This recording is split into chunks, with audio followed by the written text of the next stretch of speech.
और ये महान जंगल के बीच ये महान नदी है। यहाँ पे कोयला खदान आना था, लेकिन गांव वालों के संघर्ष और आंदोलन की वजह से वो टल गया है। हमारे साथ महान संघर्ष समिति के सक्रिय कार्यकर्ता हरदयाल सिंह जी और जगनारायण जी हैं। जगनारायण जी, बताइए क्या क्या स्ट्रगल रहा। पहले महान जंगल के बारे में बताइए कि कैसे यहाँ के लोगों से और महान जंगल का रिश्ता क्या है। महान जंगल और यहाँ इससे जितने भी लोग जुड़े हुए हैं, काफ़ी गांव जुड़े हुए हैं, इससे बड़ा ही घनिष्ठ संबंध है। इनकी इस पर बड़े पूर्ण रूपेण आजीविका है। जैसे क्या क्या मतलब क्या क्या फ़ायदा है इस जंगल से, इस नदी से? इस जंगल से इसका तो वर्णन नहीं कर सकते क्या क्या फ़ायदे हैं, पर बहुत फ़ायदे हैं। हमारी पूरी तरह से आजीविका है इसमें। सबसे बड़ा तो ये है महुए का सीज़न इस समय चल भी रहा है, जिससे कि हर किसान कोई 10,000 20,000 और ऐसे भी किसान हैं जो कि लाख रुपए तक की आमदनी इससे एकत्रित करते हैं।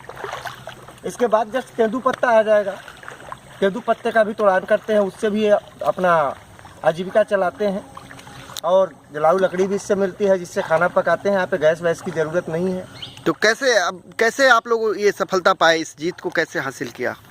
क्या वजह, मतलब खास बात क्या रही इसमें? खास बात तो हम लोगों ने हमेशा ये बताते गया कि भाई इस जंगल को हम लोग देंगे नहीं कंपनी को किसी भी हालत में, क्योंकि इस पे हमारी आजीविका है, रोजी रोटी है। इसके लिए काफ़ी संघर्ष करना पड़ा। बहुत से साथियों को इसके वजह से जेल भी जाना पड़ा और तरह तरह की असुविधाएं आई, लेकिन काफ़ी साथियों के सहयोग और गांव की एकता बराबर मिलती रही, जिससे हम लोग सफल हुए। हमारे साथ हरदयाल जी भी हैं। हरदयाल जी यहाँ पे वन समिति के अध्यक्ष हैं अमिलिया गांव के।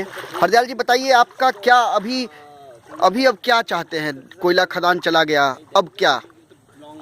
कोयला खदान जाने के बाद हमें सोचते हैं कि जो हमारा वन अधिकार, जंगल के आसपास रहने वाले आदिवासी हैं और गैर आदिवासी भी कुछ हैं, उनका हक बनता है कि जंगल से उनको अधिकार मिले।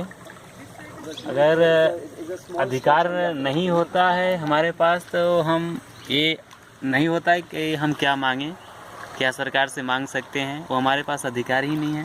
सबसे पहले तो हम अधिकार प्राप्त करें, ये कहना चाहते हैं। कंपनी की तरफ से किस तरह का परेशानी है, या सरकार की तरफ से, या प्रशासन की तरफ से, या फिर वो लोग सहयोग कर रहे हैं, क्या है? कंपनी तो झूठा अपना प्रलोभन दे करके लोगों को विस्थापित करना चाहती है। पूरी जो वादे होती हैं, उनका एग्रीमेंट होता है, वो नहीं देती हैं। और सरकार लोगों की कोई भी सुनवाई नहीं करती। अच्छा जगनारायण जी, आप बताइए, लोग कहते हैं कि कंपनी से विकास आता है। सिंगरौली में बहुत कंपनियां पहले से हैं, क्या अनुभव है उसका? इसका जो भी नतीजा सामने आया हुआ है, विकास के नाम पे धोखा है। तो विकास के नाम पे धोखा है, और विकास नहीं बल्कि विनाश होता है। जितने भी हमारे सिंगरौली के जो भी विस्थापन चल रहा है, बहुत दिनों से विस्थापन चल रहा है, जिसका परिणाम बड़ा ही गलत है। और मैं देख रहा हूँ कि अपने आसपास के साथियों के ऊपर क्या मंडरा रहा है। इसलिए हम ये नहीं चाहते कि हमारा जंगल जाए, हमारी जीविका जाए। हम इसे किसी भी हालत में देना नहीं चाहते। अपने आंदोलन को सक्रिय रूप से चलाते रहेंगे, जो अनवरत जारी रहेगा। जिंदाबाद। जिंदाबाद।